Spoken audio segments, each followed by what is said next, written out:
sunbeams find you.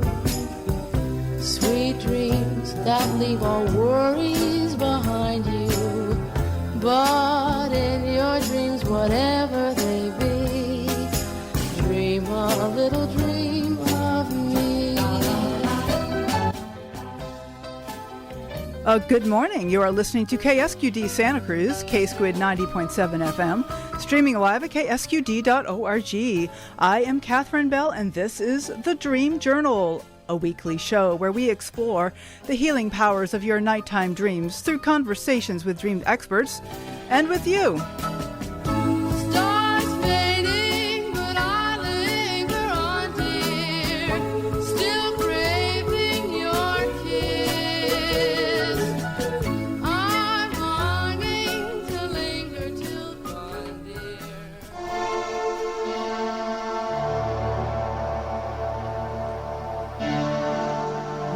In the words of Carl Jung, who looks outside dreams, who looks inside awakens.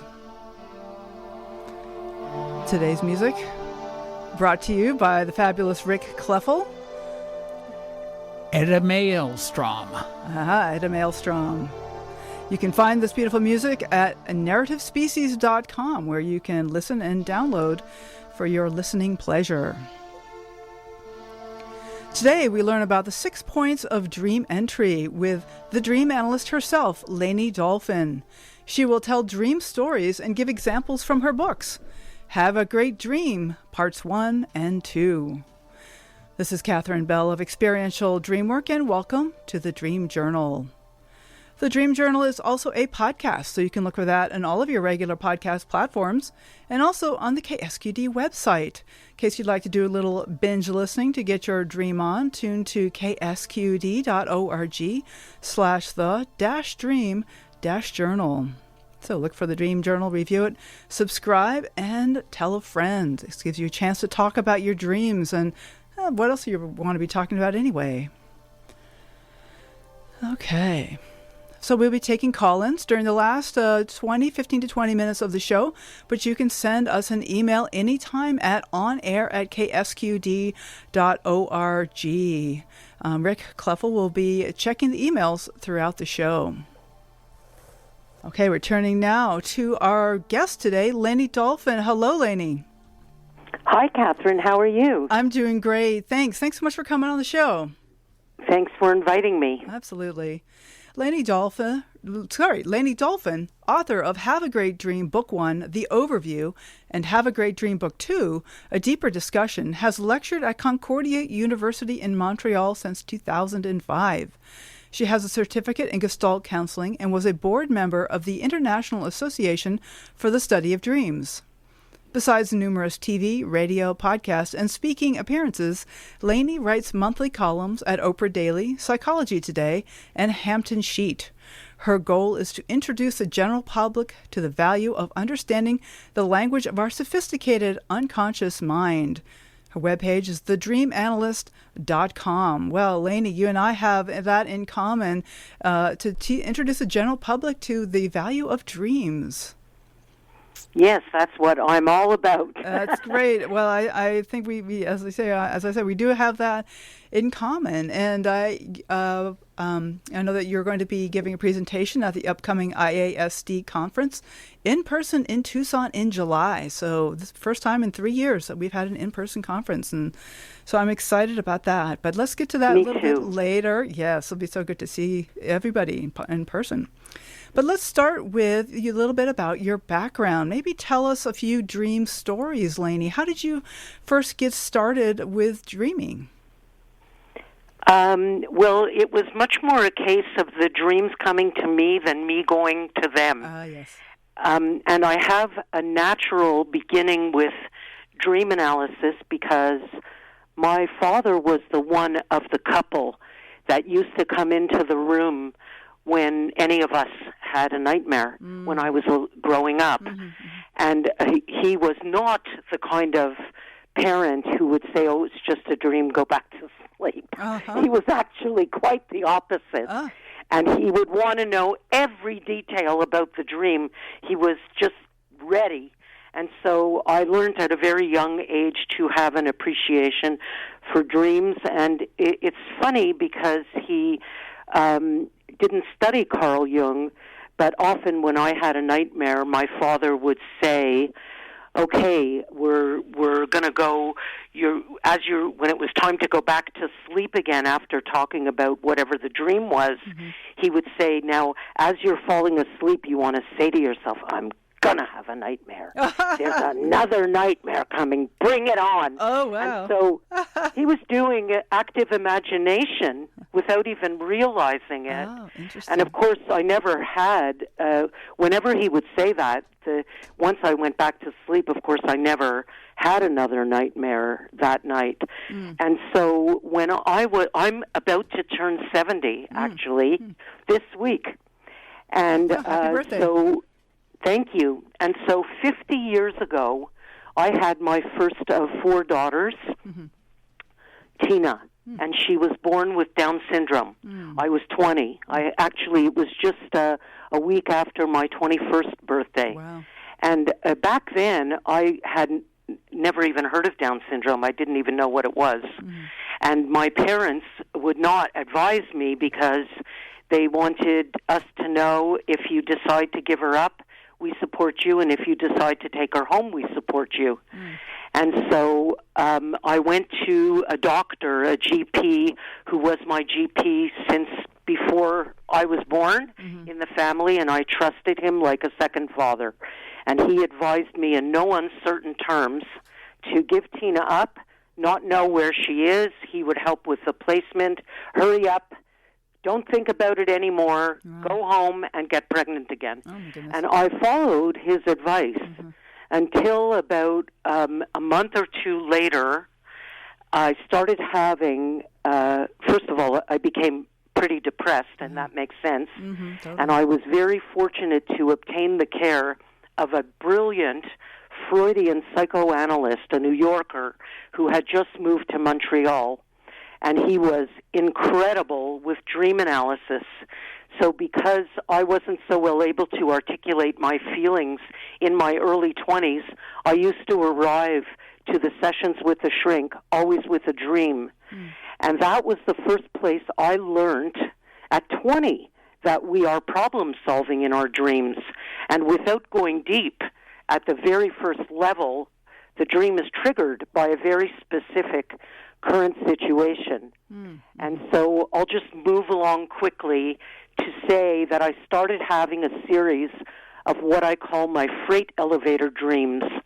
And for me, a freight elevator is my way of saying to myself that I don't feel my ground because the floor is wobbly and the space is so big that so I feel alone and not grounded. And the dreams happened because after a couple of months, I realized this thing is not working for me about not seeing Tina. It's like I had a baby. Where is she? Who is she? What does she look like? So I realized this thing is not working for me.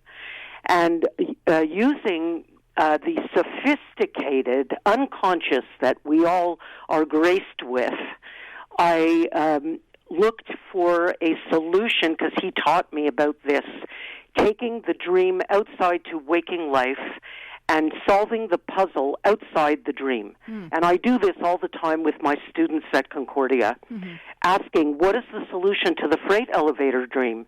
And some people in the class will say, sit down, so you get your ground. Somebody else will say, push the help button, or pick up the phone, or call for help. So I get all these different answers. For me, the solution to the freight elevator dream was to bring people into the elevator, because if you do that, you put weight on the floor, and it stops wobbling. And the other thing that happens is now the space becomes small because I have filled it with people, so I'm not in this huge space by myself anymore. And to finish, when I asked myself about the symbol's point of entry of a freight elevator, it immediately linked me right to my father. Oh. Because when I was a little girl, he used to take me to the warehouse with him, sometimes on a Saturday or Sunday, and there was a big freight elevator there, and I was intimidated by it. And yet somehow I always felt okay because I was with my father. Mm-hmm. So I knew the message is to invite my parents in a figurative way into the elevator with me, which I did. I invited them to please come and find Tina and go visit her. And I never did bring Tina home. We lost her a couple of years ago. But Tina was a huge part of my life, and she was a huge part of my daughter's lives. Yeah. So I knew exactly who Tina was. She was like, to this day, the happiest person I ever met. Wow. Because she had zero anxiety about the future, and she had zero regret about the past. She spent her whole life in the present. And so that was the place where I learned that we are problem-solving in our dreams, having made a major life decision based on a series of dreams. And I went on to become, to study Frederick Perls, Alfred Adler. I became a member of the C.G. Jung Society and the International Association for the Study of Dreams. And that's my story. I was off to the races. Wow. So that's just a huge life decision that the dream really was speaking directly to. So do you think your dreams always have an association to waking life situations, or do they sometimes come to us also on more spiritual levels? Well, after 50 years of looking at this, I am positively confirmed and convinced that at the first level, the dream is triggered by a waking life situation that's bugging you this week. Yeah, right. And we are at that level trying to come to a conclusion. Not only are we trying to come to a conclusion, but the solution to the issue actually appears in the dream first, before it gets to the conscious mind. And so, the same way as I am eclectic in my approach to dream analysis, using different fathers of psychology to uncover meaning in the dream, I am also a believer that that life follows the same pattern, and that we are also eclectic in what's going on in our unconscious mind. So if I dream about my father, because I look at dreams primarily from a psychological point of view, I'm going to be looking at what's going on this week, some situation where I need to access that male business side of me.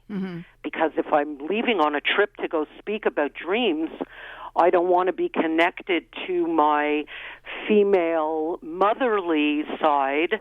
I want to connect to my fatherly business side that I have inside me. But how do you and I know that my father is not also visiting me? Yeah, he probably is. Right. So I think it's all, and and how ESP and our sense of the future and our ability to predict the future also appears in the dream.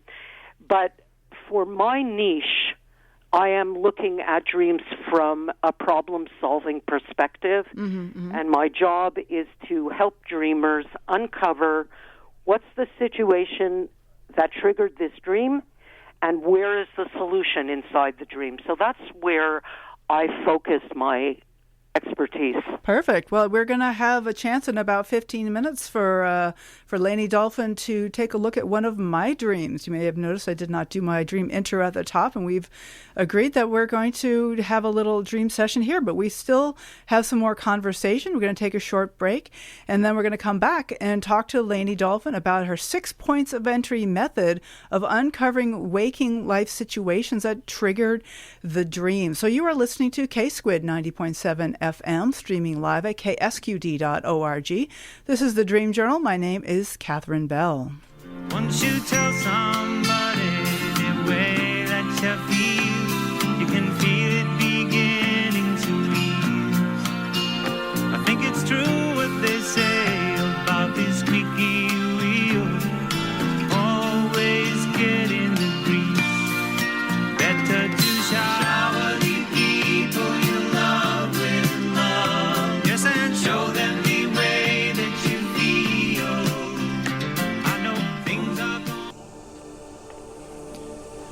right, you are listening to The Dream Journal. My name is Katherine Bell, and this is The Squid, K-Squid 90.7 FM.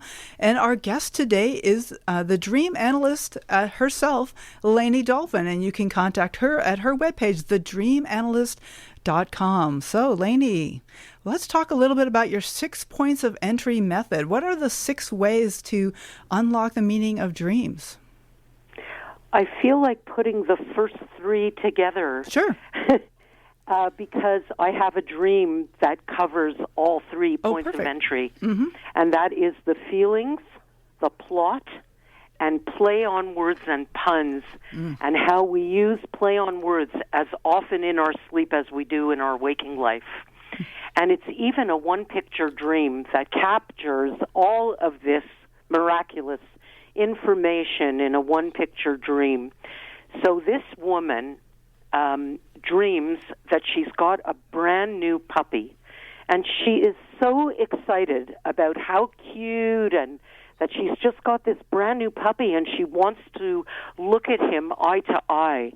So she takes the puppy and brings him up on the table in front of her so she can just look right in his face, and as soon as she does it, the puppy poos everywhere, all over the table. There's a big mess. It's all up and down her arms. It's all over the table. And so my first point of entry looked at the feelings and the plot. And I asked the dreamer, what do you think happened to you in the last couple of days where you were so excited about something brand new and it took a really fast turn for the worst? Like, excuse the expression, it turned to crap. Right? Yes. And so she knew immediately that I asked the question. She caught the dream immediately. She said, I know what it is. It's the job. I got a brand new job, and I was so excited about it. And now I've been there about 3 days, and the boss is a really abusive guy. Oh.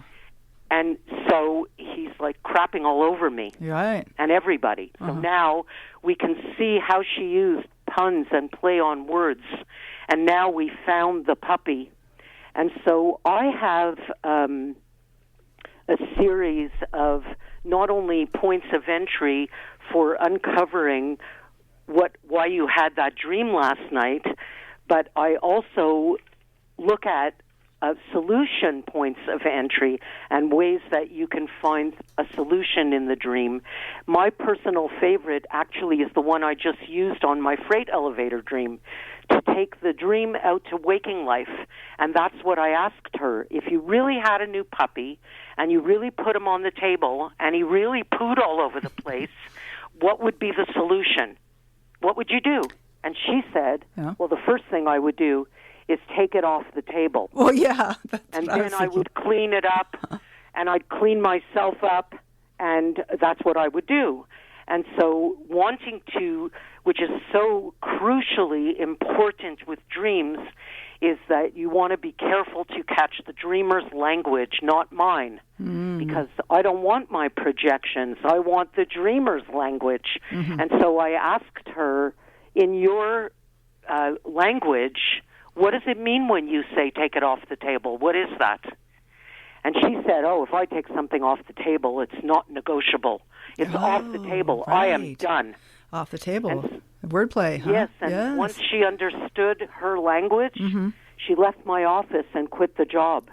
Oh, okay. She took it off the table. And so, if I always tell people when I use this dream as an example, that even if you never remembered, if you don't remember a dream, in my humble opinion, it's irrelevant.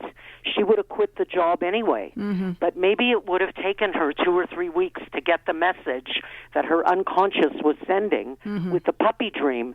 And so because you understand a dream and you understand what a solution looks like when it comes in the form of a metaphor, you can positively propel your problem-solving skills. Well, you and me, once again, Layne, we're on the same page. I think that the dreams are doing their work in the background. I mean, there's so many dreams we just don't even remember, and yet they are there doing the work of helping us and deciding what we need to decide. But I also agree with you that by working with the dream and waking life, we can speed up that process. Absolutely, speed it up, because she would have been stuck at the job for who knows, maybe a couple of weeks longer. Like, I don't get the impression from that dreamer that she would have stayed there indefinitely, but the point is, she got out of there fast after the puppy dream. Right. So that was really helpful to have a way to kind of encapsulate all of the bad feelings about the dream into this image of a puppy pooping right in front of her. Exactly. And so the other 3 points of entry are the symbols, because sometimes, like for me, dream analysis is the exact same thing as doing a puzzle, and I so happen to love puzzles, because you try one piece, it doesn't fit, you take it out, you try another. And that was why I got the idea and the name Points of Entry, because you want to, how am I going to enter this dream? And there's no right or wrong. All the points of entry get you somewhere, and they may sometimes take you somewhere different, but they always get you somewhere good. And so I just use, when I hear a dream, I use whatever point of entry I feel attracted to. Like one woman said, and this was around the United States elections. I'm from Canada, but I speak to a lot of Americans. And this happened in November 2020, around that period. It was before November, actually, where she dreamed that she's in a classroom and the teacher is handing out ballots to everybody in the room except her. And so using a symbol's point of entry, the first thing I asked her is to, like Gail Delaney would say, if I was a little girl and I never saw a ballot or heard about it, how would you describe a ballot? What is that? And she said, well, a ballot is where it's your choice, your voice. And so you go into a cubicle and nobody else is there. Nobody sees you or has an opinion about your opinion. It's the place where it's your choice and your voice. And my question to the dreamer is, what do you think is going on in your life these days? What situation is happening where you feel like everybody else has a voice except you? Yeah. And it was that she was in a relationship with an alcoholic for a few years, back and forth. And her parents and her friends were over the top about hearing of all the aggravation and angst that relationship brought this dreamer. And about 6 months before the election, she ran into that man and started kind of seeing him again. And she wanted to bring it up to her parents and her friends, but she knew already there is no way that these people are going to support me wanting to get back into a relationship with this guy. And so that's the reason why she felt like she had no voice, no choice. And at the time, she was believing and having faith in him that he wasn't drinking anymore. And the dream opened the door to give her the confidence to have her own voice and her own choice. Whether he slips back or he doesn't slip back, the choice still belongs to this dreamer. Very true. And it gave her the confidence to come out and tell her parents and friends that she was considering going back with him again. Okay. And it really should be, our individual choice. We want to protect our loved ones, and sometimes we see what they're doing, and we think we know better what they should do, but it's really their choice, and the best thing we can do is to love them. Yes. In the end, it's always your choice, everything that we do. And the last two, one is repetition, and to just look at that easily. In 2002, I came out with my first book, and I am a real radio girl, but at the time I had never been on TV, and I was invited to do Good Day New York after the Christmas holidays. Nice. And so during the holidays in December, I was getting very anxious about going on TV. And so one night I dreamed about a ghost. And what does that mean? In my unconscious dictionary, it means I'm scared. And then later on in the night, I dreamt I was standing on the abyss of a cliff. And what does that mean? It means I'm scared. And in the morning, I dreamed about my grade 5 teacher. And what does that mean? It means I'm scared. So the unconscious wants you to get it. It wants you to understand that interior conversation that happens between the unconscious and the conscious. Your unconscious wants you to get it, and it wants you to bring the interior conversation out to your waking life. And the way that it does it is by read it, write it, recite it. What does that mean? Read it, write it, recite it. What does that mean? Read it, write it, recite it. The same way as we repeat. We repeat in our dreams as well. Okay. So read it, meaning reading a waking life situation? What do you mean read it, write it? I still don't get what that means. Read it, write it. It reminds me, the repetition that happens in dreams, it reminds me of when we were back at school, and they used to teach us, when you want to learn something, read it, write it, and recite it. I see. And that's how you're going to get it. That's how you'll remember. And I find that the unconscious is using that same basic principle of repetition. And I see it like constantly in dreams. Sometimes a dreamer will come to me with a big, long dream, oh my goodness, that goes on and on. But when you break it down, you realize this person is saying the same thing to themselves over and over again. With different symbols. And that's your unconscious waving a flag at you saying hello. Right. And this probably also applies to recurring dreams, where it's the same dream that comes back on different nights. So it's the same issue that is something needs to be addressed. And another kind of repetition I often see in dreams is the same figure repeated over and over. Like maybe there's a bed and then there's another bed. Like there's 2 beds, or maybe there's like 4, or like there's, when you see the same thing repeated, it feels like an exclamation point to me. It's like, I agree. And I actually divide the subject of repetition into 2 different categories. When it's a repeating dream, which is and it's actually 3 categories, because I just gave you the first one, and that is the repetition that happens inside 1 or 2 dreams of an evening. But another kind of repetition is what you are talking about. That's kind of similar to a nightmare in its ability to grab your attention, and that somebody might say to me, I had this dream 10 times over the last 2 weeks.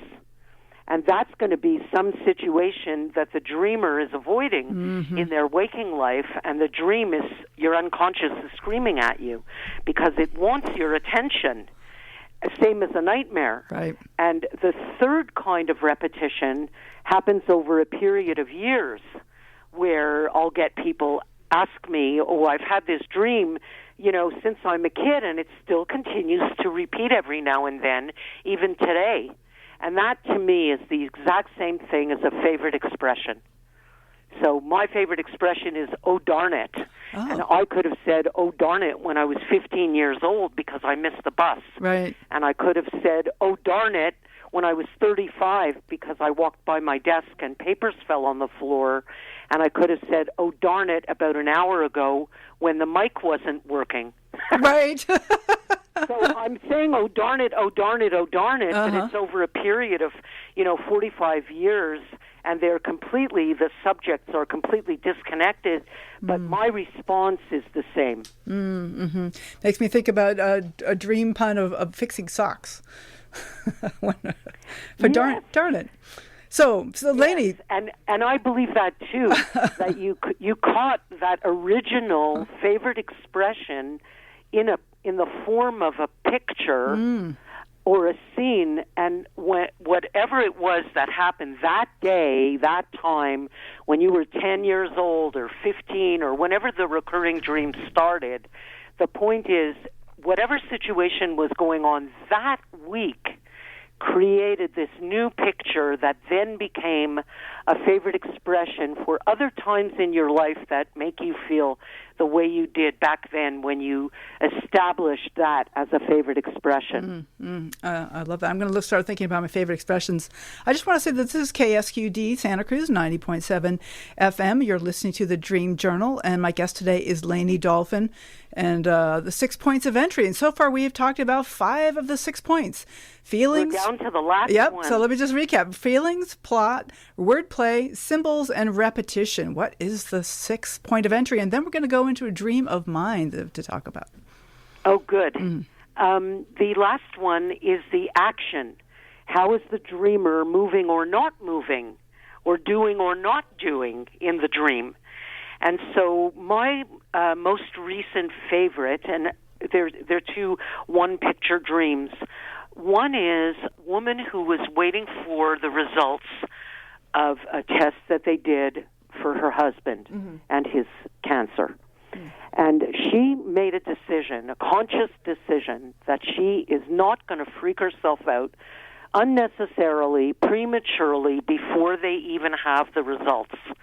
So she focused herself on staying calm, and don't you know that she goes to sleep and dreams that she's in the ocean, and it feels for her like Turks and Caicos with clear, gorgeous water, and she's floating close, not far from the shore, with a friend of hers who, when I asked about the friend using a symbol's point of entry, she described that friend as the most calm person she knows. So she's in calm water, floating on her back, and with the calmest person that she knows. And in the dream, she looks over out at the ocean and sees an absolute tsunami wave, but it's not moving.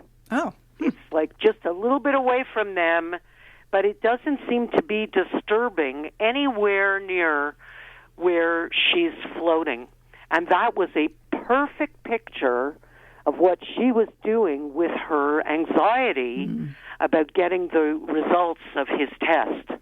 And it was a good thing she did, because his results came back wonderful. Oh, thank you. He is in remission. Yep. And so it was great how she placed a frozen tsunami staying in its place before it was necessary. So that's an action that is not moving. Right. That's like something happening that's staying in its place, where another action dream, or another excellent one, is the woman who wakes while she's jumping outside of a chair that's on fire. It's totally in flames. And that woman, this is for me, this has Alfred Adler written all over this style of dream. She's jumping out of a chair that's in flames, and the dream was there because that woman is a really bad procrastinator, and she needed, so her unconscious gave her a fire to make movement, to make motion happen. So whereas one dreamer leaves the tsunami in the background frozen, this dreamer has flames to make motion, to make movement happen. Right. Okay. So, and they both were what the dreamer needed in that case, in both cases. Very different. And they're both an action point of entry. So when I hear a dreamer say a dream to me, I go with what I'm attracted to. If it's the feelings that poke out at me, that's where I'm going to begin. And sometimes if you hear somebody say, I was looking for a bathroom and I couldn't find one, and I finally found a stall, but then I couldn't get out of the stall. Ooh, the word stall is jumping out at me there. Feeling stalled. Yeah. So sometimes it's the play on words that calls you, and sometimes it's a symbol. So I go with whatever I'm attracted to. Okay. Well, Layne, I'm going to go ahead and open up the phones, and then we can work with my dream while we're waiting for folks to call in. So let's go ahead and do our second break, and we'll come right back. And but let me give out the phone number. there's Howard is sitting at the phone, so he can answer. And the number to call is 831-900-5773 if you'd like to have a dream to share. And we'll be back, and we'll be working with one of my dreams or a caller. Again, that number is 831-900-5773. Once you tell somebody the way that you feel, you can feel it beginning to ease. I think it's true what they say about these squeaky wheels, always get in the grease. Better to shower the people you love with love, yes, and show them the way that you feel. I know things are going on.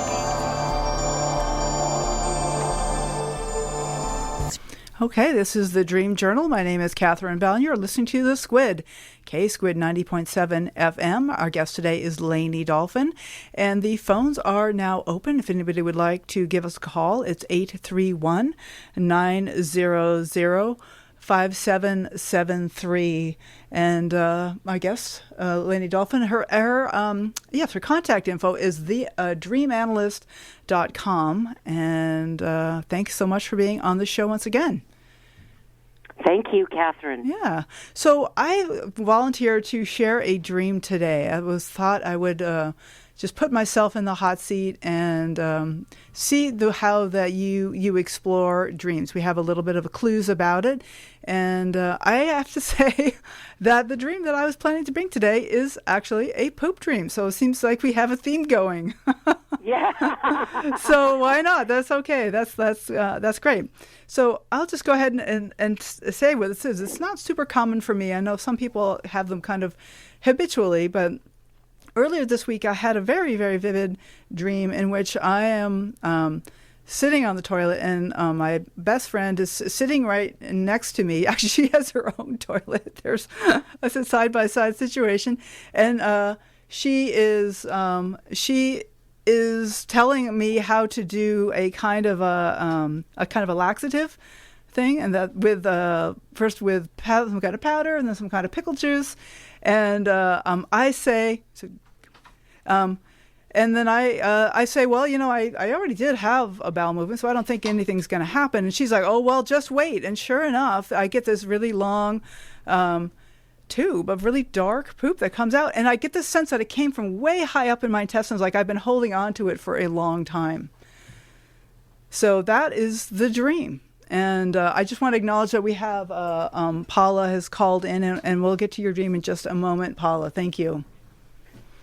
Okay, Layne, what do you think? I'll just begin by saying, if that was my dream, I would be looking at the idea, and this happens to me often, about something that's bothering me, is I'll let some of it out, but I hold back. Ooh, I hold back some as well. That rings a bell. And the fastest situation that comes to me is aggravation. Huh. So, and I mentioned earlier, I have 4 lovely daughters, and I have 3 granddaughters, women everywhere in this family.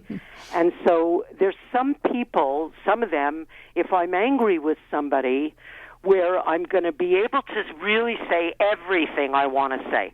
Everything. And then there's other people where I'm going to hold back some.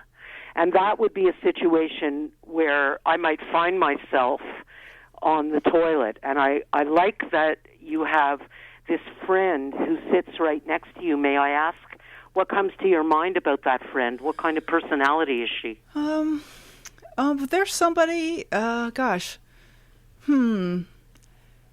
that they have a lot of like very strong opinions about things, and I have a lot of strong opinions about things, and yet I often kind of squelch my opinions, And I will There you go. I'll kind of come out with part of the opinion, just like you're saying. Like I'll say, well, I'll kind of hint about it, and then I'll but I'm holding something back, and yet she just will say what she's got on her mind, which is great. It's so she's the perfect person you decided to take advice from in this situation. Mm-hmm. And of course, the next obvious question is, have you connected to some situation in your life where you have something to say and you've been holding back? Well, one of the things that's coming up is not about an external relationship so much as my relationship with myself. This is like what's arising for me, and that this kind of opinionated nature is something that I'm kind of ashamed of in myself, or I certainly have been, and I'm just really coming to terms with maybe it's all right. Like maybe I don't have to hold back so much, and that I can trust myself, and that I can I can still be kind. But if I have something that I prefer, if I have something I want to do, or that I think that we should do, like if I have an idea, like I come up with the word controlling, and then I kind of judge myself about that. Oh, you're being controlling. Right. And that this, for me, has a big title on top of it now.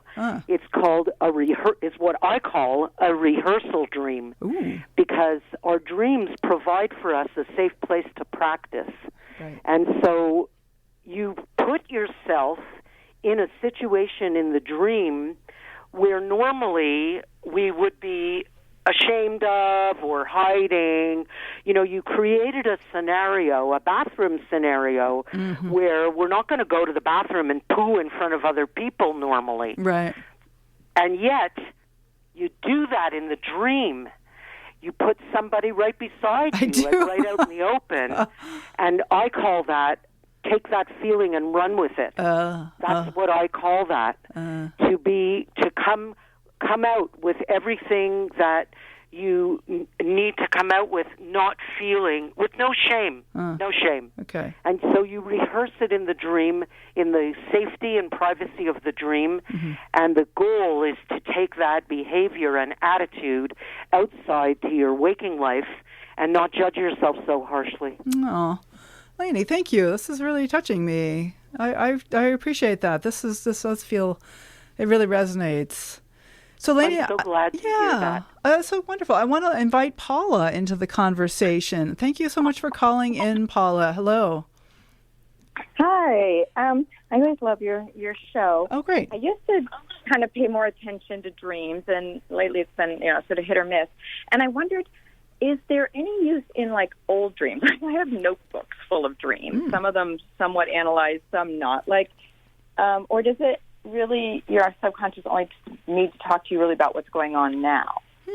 Well, for me, old dreams are wonderful, and I haven't even touched on deep in this whole conversation. But you're just asking a general question about dreams from the past, and here's what I want to say about that subject. I want to say that when we arrive in the world, we arrive here whole. We can be assertive, we can be shy, we can be funny, we can be serious, we can be selfish, giving. Maybe you're the person who's always on the receiving end of a call, and maybe you're the one who's always initiating. So we arrive in the world with a plethora of potential, and the people who bring us up teach us that it's better to be one way than another way. And so we become over and under exercised in all these different possibilities within us about how we want to respond to the people and situations in our life. And so dreams from the past are giving you a reflection of who Paula is. Who is Paula? Who is the over-exercised aspects of Paula? So just to give you an example, I grew up in a home where if my father was yelling at me when I was 6 or 7, he was a European. I could not look up at him and say, "Excuse me, I don't like how you're talking to me right now," because that would have been considered disrespectful in my house. I would have landed up in my bedroom. And so I learned to become over-exercised in shutting up and under-exercised in speaking up. But today, at 70, if I go to life throws you many different situations. And for me personally, I want to give every dreamer that I speak to a big grab bag of choices that you can take back. Taking back your shadows, I call it. The under-exercised parts of yourself. If I go meet with a bank manager tomorrow and I want money from him and I don't like his tone of voice, my knee-jerk, over-exercised, shut up part of myself that comes from my past fits the situation. It's for me, it's not good or bad or right or wrong. It's am I responding in the most appropriate way? And in the bank manager's story, I am. But if my husband opens up a big mouth to me, it's not appropriate for me to stand there shaking in my boots like I'm 7. Yeah. I need to access my voice, my ability to speak up. And thankfully, for the last 30 years, I have been exercising that voice. So dreams of the past can link you to where whatever it is that you need today, it links you to how you felt back then. Wow, Layne, thank you. But I would say that it's not random, even now, today, it is not random that you would choose a certain dream. May I ask what certain dream you're thinking of? Yeah, please. That's old? If that's okay with you, Paula. Sure. Yeah, I am hearing that background thing, but I don't know what... It's better now. Whatever you did really seemed to help. Oh, okay. Yeah. All right. Well, this is just a random dream from, I think, maybe even last year. And that's why I was like, I'm kind of cleaning up my house. Should I just throw away these old dream journals? So maybe I should look back through some. And I could not make heads or tail of this. I'm waiting to be able to let in to see a mobile home for sale. I come back and go in anyway. The cleaners are in there and a few other workers. The living room was like a room in a community building. The bedroom was like super long and pink. And then walking down by one of the ponds, a neighbor comes over to a tall man who has socks but no shoes and tell me people were considering moving out because of the alligators coming out of the pond. Just then, 2 large coyotes or wolves and 2 or 4 other furry beings come out on the other side. And we talk about being hungry. I mean, I have no idea where any of that's going. Layne, what do you think?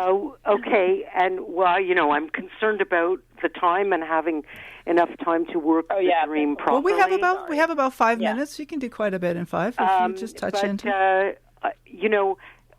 Anyway, if this was my dream, I would be using the fact that it's a mobile home, a living room, a bedroom. These are all the places where I want to feel comfortable.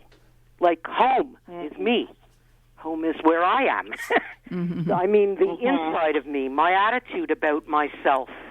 And so that's kind of, I would be, if this was my dream, the fact that you thought about this, for me, it's never random. The unconscious is so sophisticated that I would be looking for, how did I feel in that dream? How did you feel in that dream?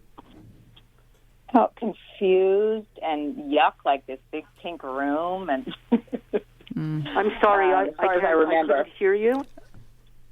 Oh, I said I felt like just disoriented, I think, and like, ew, why would I want to ever live here? It was, why would I ever want to live here? Is this big pink room? Is that what I heard, Paula? Yes. Why would I want to live here? Why would I want to live here? Yeah. And that's my question to you. What can you think about in the last couple of weeks, someplace where you're questioning whether you want to be with this person, whether you want to be in this situation? Like, where do you think you have found yourself recently? I'm going to jump in, Layne, just to say that this is because even though this is an old dream, you're asking about what's happening currently because it's something that caught our attention right now. Is that the That's right. Thank and you. that I do Yep. not believe for 1 minute that we would have a memory of something by an accident. Yes. I think we pull the memories forward, and that is, by the way, that's the facility I use to go deeper into a dream, by using some of Freud's for God's sake. Active imagination. When you think back to free association, that's where I would use his free association, and I would trust that whatever memory pops up, it's popping up because it fits something that's going on now. So, and Paula, can what do you connect to any of what I'm saying, Paula? Oh, yeah, and actually that's so interesting because I'm about to retire, and I still feel like I don't know what I want to do with my life, despite having had a career. And, and like you were just talking about, the parts of me that have been under-exercised, and I figured, well, I can't do that, I'm too old, whatever. So I won't take more of your time, but that is huge food for thought. Okay, and, great. I really appreciate that. Well, good luck with your retirement. And of course, if you're not sure what you're doing, you might very easily right now be asking yourself, why would I want to do that? Why would I want to retire? Is that something I want to do? Am I comfortable letting go the job and everything I'm used to? I want to retire. There's no question. Well, good. I'm so glad you called, Paula. Thank you. This is so wonderful. Okay. Thanks for being a Dream Journal listener. I really appreciate it. Bye. Okay. Bye. So, Layne, this is great, and I love how you tied it into the present moment, because I really think that's true. That the things that sponsor they come to mind that actually grab our attention are always relevant in the present. It's so miraculous how that works. It's really quite something, and we saw it happen in my freight elevator dream, and how it linked me to a situation where I used to be in a freight elevator with my father as a little girl. So I hold a lot of confidence in our unconscious mind, and how memories come forward not by accident. They come by at the right time. They do, don't they? So Layne, what do you have coming up that our listeners might be interested in connecting with? Do you have any more presentations? You have, of course, the IASD conference. Do you offer workshops? Yes, the conference is coming up, and I am beginning Saturday, be the 23rd. Saturday, April 23rd, April 30th, and May 7th. 3 Saturdays in a row from 11:30 Eastern Standard Time until 1 o'clock. For 3 Wednesdays, I'm going to be doing a dream group, and you can sign up for the dream group by going to thedreamanalyst.com. That's where you'll find it. Okay, and that's how folks can get in touch with you if they want to work with you or ask more questions. And I take it we can buy your books all over. Why don't you tell us again the names of your books, and so people can find them. They're both called Have a Great Dream. And by the way, if that's easier than thedreamanalyst.com, haveagreatdream.com takes you to the same place. Okay. And if you just click on books, there's various ways that you can get the book. As a matter of fact, my Audible is out on book 1. Excellent. It just came out this week. Wonderful. So any last thoughts for our listeners before we say goodbye? I guess the best is, don't think your dreams are crazy, and don't think you need a dream with a beginning, a middle, and an end. Because there's enough one-picture dreams that really do speak 1,000 words. Absolutely. Well, wise words. Thank you so much, Layne Dalfen. I look forward to seeing you in Tucson. Yes, thank you, Katherine. Ditto. All right, take care. Bye-bye. So next week, I'm excited to have on the show brother and sister dream team Andrusa and Salah. We'll be talking about the importance of creating familial and ancestral dreaming communities which support the movement towards inclusion and diversity within the historically white field of dreamwork, which reduce cultural taboos around metaphysical discussions. So you can listen live to that broadcast next Saturday at 10 or catch the podcast replay, which is always released at noon on Monday following the show. Stars fading, but I linger on, dear, still craving your kiss. I am Katherine Bell, and this has been the Dream Journal. Thanks for listening. You can find out more about my dream coaching practice at experientialdreamwork.com and email me at katherine@ksqd.org. It's KATHERINE at ksqd.org. If you have a dream you're curious about, contact me for a free introductory dream consultation.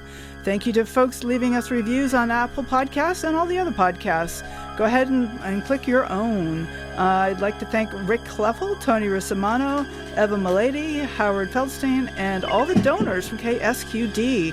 You can go on over to ksqd.org and send us a few dollars, and when you do, be sure to tell them you're a Dream Journal listener.